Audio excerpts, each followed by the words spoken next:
Back like I never left, left like I never backed. I know that didn't make no sense what I just said, but we back with another video, y'all. It's Robbie, and this one is going to be talking about how things are getting worse at Chipotle, and this is from established context. Now, for those that know me, I'm talking about know me for real. They know I am like a Chipotle guru. Like I eat, sleep, and breathe Chipotle for the most part, at least for the last 10 plus years, from the very first time me and my aunt went to Chipotle at Willowbrook Mall in Jersey, and I got it, and I fell in love ever since. Now, ever since that first time, I've been chasing that same feeling, and I have not gotten it back. But we're going to see what this video is talking about. I'm not going to ramble too much. Make sure you like, sub to the channel. Let's see what's going on, all right? Things are currently not looking good for Chipotle. They just had a full year of declining traffic to their stores, and their stock price has lost about a third of its value over the same time period. Really? But it's not just about how bad things were for them in 2025. It's also about what their executives said 2026 will be like. Chipotle expects flat same-store sales growth for this year, which means they don't expect more customers to walk through the door. This is a pretty troubling sign for a restaurant of this size. Now, fast food and fast casual struggles have been well documented on this channel. And for whatever reason... Oh, I know it's early, but just so you know, I had Chipotle earlier today. So I'm not exaggerating when I say, yeah, Chipotle is my reason, the audience seems to love hearing about it. But as I pointed out in the last Chipotle video, their CEO was blunt when he essentially said Chipotle would not be lowering prices in an effort to draw in more customers, which, in my opinion, was just not a smart thing to say. Because during a year when restaurants of all types were struggling, Chipotle and other fast casual chains tried to defy the logic of basic economics. This idea that fast casual is so different from fast food or even traditional sit-down restaurants that it shouldn't offer any kind of value at all is just peak hubris. Don't get me wrong, the quality at Chipotle is better than most fast food, but they're still competing in the same environment as everyone else. Customers are cash-strapped, and the divide between the wealthy and everyone else is only growing. That's why there's so much talk about this K-shaped economy right now, which their CEO even talked about on the earnings call. Their CEO, Scott Boatwright, said they're focusing on boosting foot traffic and revenue, and to do that, they're targeting what he called their core customer, who sits firmly at the top of the K-shaped economy. Which that would be me for the most part. But if I'm being honest, Chipotle just does not taste the same as it used to be. Now, my bowl I had earlier today, it was hitting. I'm not going to lie. But again, from the very first time I had Chipotle, I've been chasing that taste, and it's just not there anymore. You know what I mean? And sometimes you go to these Chipotles, the rice is either overcooked or it's undercooked. It's just, and I hate that. One thing I can't stand is some hard ass rice. You feel me? Like I can't stand it. So yeah, it's a hit or miss, man. Apparently, Chipotle recently conducted a deep dive of consumer research to identify the demographics and desires of its core audience. Boatwright said, quote, "After looking at the data last week, we learned that 60% of our core users are over $100,000 a year in average household income." He said that gives us confidence that we can lean into that in a more meaningful way. He elaborated on it a bit further on what their customers are like, saying, quote, "What we've learned is the guest skews younger and is a little higher income, is typically a digital native, and their grounded purpose aligns with our North Star as a brand around clean food, clean ingredients, and high protein. We are the way they want to eat, and we're going to lean into that in the most meaningful way." So I know you might be wondering, well, what is Chipotle going to do? Well, they're planning to raise prices, of course, 1 to 2% this year. Just incredible, right? Their CFO said their margins will remain, quote, "under pressure in 2026. So I guess they thought, oh yeah, we just got to raise prices. Now, I've been listening to and following Chipotle's earnings. You know, I just want to understand what is with these corporations that are at the monopoly board with this raising up the prices, from phone companies, food industry. Like everybody just wants to jack up the prices. And you're not thinking about the consumer. You're getting rid of people. You're not hiring anymore. You got AI doing everything. So, what exactly do you plan to do with these fiat notes or this digital money that's in a computer? You know what I'm saying? What are we really doing here for real? These calls for years now. So I think it's important to note while it's only February and they're saying a 1 to 2% price increase right now, they could very likely announce another price hike later in the year. This is something that they've done multiple times over the last several years, too. The takeaway here is despite their declining traffic and all of the research they apparently did, their conclusion was to just raise prices. Oh, wait, I forgot to mention, they have another brilliant idea: protein cups. That's right, you can buy a cup of chicken or steak on its own. The chicken costs over $4 and the steak costs over $6. This is literally the same price as if you wanted to have double protein in your burrito or bowl, and they think this is some novel idea to attract more customers. No. Like, are you enticed to go to Chipotle and buy a $4 cup of chicken?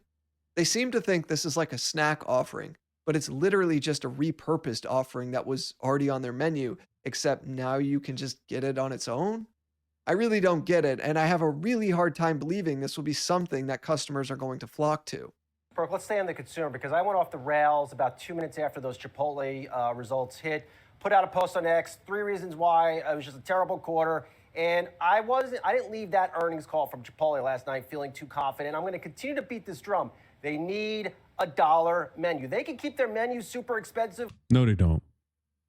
Chipotle does not need a dollar menu. Let's not adopt the same business model as Burger King or McDonald's because you are what you eat.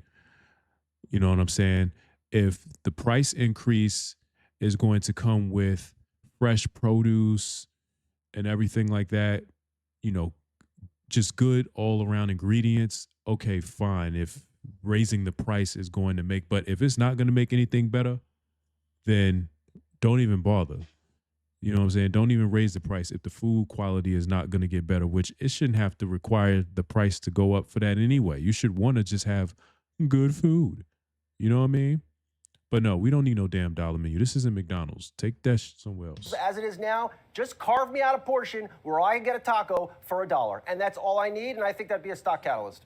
I mean, Brian, don't get too excited just yet because it's typical to what Chipotle normally says. They plan to increase prices about 1 to 2%. That's like the typical cadence. And also, Scott Boatwright, the CEO at Chipotle, did tell investors on the call that they have this consumer where 60% of their core consumer makes over $100,000. They also said that that consumer is really seeking out high protein. And also, if they feel This is going to be random as hell, but I just had a thought, man. I sure as hell would like some Gray's papaya. That recession special with the grape juice. 2 hot dogs, some sauerkraut, mustard, and ketchup. Damn. like the value's worth it, they're willing to splurge. And so in that sort of case, it seems like they were trying to make the case that not only do they have the ability to raise prices, but now they're looking for more ways to cater to this consumer who's willing to pay up for clean ingredients and high protein. See, here's the problem with Chipotle's strategy. It assumes the high-income consumer is both endless and loyal, and neither of those things are guaranteed. Yes, of course, high Boy, I tell you, I know I'm stopping the video a lot, but that's what a reaction video is for, right? They are really pushing out the family model in America. They are really just like, listen, if you don't make a certain amount of money, this ain't for you. If you don't make a lot of money, you can't live in this apartment building. You need to go find somewhere else to go. It's crazy. income households are holding up better than everyone else, but they're also the least useful customers for fixing a traffic problem like this. They don't create density. Chipotle's business was built on throughput, a high volume of customers quickly moving through their assembly line style, also leaning into the digital offerings they had. But you couple that with their steady expansion of stores throughout the US, and you see how they've become so successful. But high-income customers are not going to magically prop up this company that needs more traffic. That's fine for revenue per visit, but it's definitely not the move for keeping stores busy. So when Chipotle says it's leaning into wealthier customers, what it's really saying is it's accepting lower foot traffic and trying to make up for it with higher prices. That may prop up their revenue for a while, but it breaks the original engine of this business model. You can't run a high volume restaurant on a lower frequency of customers, no matter how much money they make. Sweetgreen has been trying this for years, and they've been struggling even more than Chipotle, which I covered in a rather recent video. But also important to note, by Chipotle openly signaling that this is who they're designing the business for now, they're basically telling everyone else that they're no longer the priority. I think that's risky for a brand that built its entire scale on being a repeat, habit based lunch option. I mean, you don't need everyone to love you, but you need a lot of people to keep coming back out of convenience. Listen, y'all, I'm not even gonna hold y'all. If you really know what you're doing in the kitchen, you can make Chipotle at home. All you need now, what I use, you need a rice cooker. I use a nice aroma rice cooker, and my rice comes out perfect every single time. Get you some cilantro, some lime, salt, pepper, some avocado oil. Mix all of that up, and you got your Chipotle rice. Get you some chicken, boneless chicken. Season it up real good. Maybe marinate it overnight. Grill it in a skillet. You got your chicken. Get your Goya beans. Get you some shredded cheese, some sour cream. Yeah, some salsa. Yo, that bowl that you make at home will be 10 times better than the one that you had at Chipotle. And again, this is coming from somebody who, like I said, I'm Chipotle to the core. Anybody that knows me know that. But the way they acting now, it's like, listen, y'all getting a little too big for your own britches, man. Like, I'll make this at home, man. Seriously. Once that convenience starts to feel like a bad deal, people come less often, which is precisely what is happening to them right now. This is something that I've personally experienced over the years. I used to go to Chipotle a lot more often. And now when I go, it's not very busy at all. And also, I go less frequently because it started to cost so much more money. While this is just my anecdotal experience, I think it's clear this is what the company is saying is happening to them on a much larger scale. But it's also worth pointing out that back in the fall, when they had their third quarter earnings, their CEO cited the 25 to 35-year-old cohort pulling back and said that group was, quote, particularly challenged, facing several headwinds, including unemployment, increased student loan repayments, and slower real wage growth. But now, in their most recent quarter, he said the team successfully, quote, gamified the ordering experience and created rewards that were meaningful enough to drive that cohort back to their restaurants. So apparently, they need to just gamify the ordering experience to get younger people to come in and buy their food. Now, if he's telling the truth here, that feels quite dystopian. But if he's just using CEO jargon, well, it sounds moronic. That's why I think this traffic number matters more than anything else in this earnings report. A full year of declining traffic isn't just a blip for them. It's a signal that customers are tapped out and they don't think the value equation is as attractive. Yeah, I mean, I would say all across the fast food industry, a lot of people are just not eating out as much as they used to. They would rather just put that money into a supermarket, take it there, and make food at home, which you really aren't escaping the price gouging of the supermarkets either, but just the overall experience with the food. You get a better outcome because you made it yourself if you know what you're doing in the kitchen, and you'll be way more satisfied. And you could probably stretch those meals depending on what you make. If you make a good spaghetti, yo, a good meatball and spaghetti, yeah, you can stretch that for about 3 days. You know what I'm saying? Put you a little bit of sugar in it. You know what I'm saying? Just a little bit, not a lot. But yeah.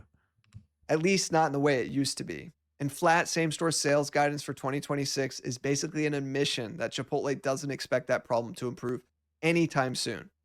Chipotle's CEO has been running the company for almost a year and a half now. And since then, the stock has gone from around $60 a share to now bouncing around in the 30s. I don't Damn. know if investors will keep him around for long if his ideas for turning around the struggling chain is to just raise prices, cater to high earners, and offer cups of protein. Now, when covering these kinds of stories, I always want to bring it back to some form of reality because in today's day and age, it's very easy to lean into clickbait and sensationalize things that lack a lot of context. So, yes, Chipotle is struggling, and yes, their stock has seen a massive drawdown. But it's also important to say, like, they're still making billions in revenue and Of hundreds of course. millions in net income every quarter. They're also planning to build over 300 new locations in 2026 alone. so it's not like they're going out of business anytime soon. But in our bizarre, growth-driven stock market economy, if a company just keeps making what they were previously making, or even seeing some modest growth, it generally isn't good enough. They have to constantly be growing more and more. It's Right. certainly unsustainable, but it's unfortunately how the game is played today. I've pointed out the root cause of this in a video from last year. It didn't get nearly as many views, but I think it's vital to understand how not only the stock market, but our entire world works now in so many different ways. All right, y'all. That's the end of the video, but it's a pretty good point that he made. I would agree that Chipotle, they are just in this phase now where it's like, okay, yeah, do we continue to cater to our everyday customers that have been 10 toes down, or do we just cater to the super rich or people that just make a lot of money? And I don't think it's good either for them. I don't think it's going to be a good thing. You know, I remember like Chipotle just hitting a stride back in the 2010s. Like it just took off. Another thing I don't like that they did, they used to have I think they still have it, but the Nantucket apple juice, they used to have that apple juice in a glass bottle. For those that know, and that was the best apple juice ever. And for whatever reason, that company decided to switch over to a plastic bottle. Apple juice never tasted the same. Never tasted the same. So, yeah, y'all let me know down in the comments if y'all even eat Chipotle. And if you do eat, what y'all be getting when y'all go? Like, what's y'all favorite? I'll say for me, I usually just do steak bowl.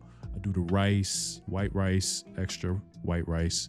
I do the black beans, sour cream, mild salsa. And sometimes I'll switch that up with like guacamole or whatever, some cheese.